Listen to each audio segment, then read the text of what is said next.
বন্ধুরা, বাড়ি ফিরেই আবার গাছের পরিচর্যায় আমি লেগে পড়লাম। এই গাছটায় মিলিবাগ লেগেছিল। মিলিবাগ মানে সাদামাছি।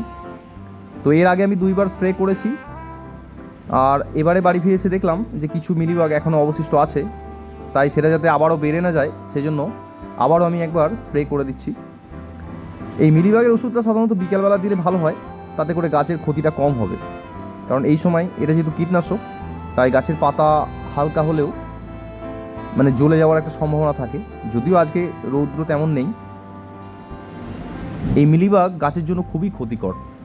এটা গাছের রসগুলোকে শুষে শুষে খেয়ে নেয় আর প্রচুর তাড়াতাড়ি বংশবিস্তার করে।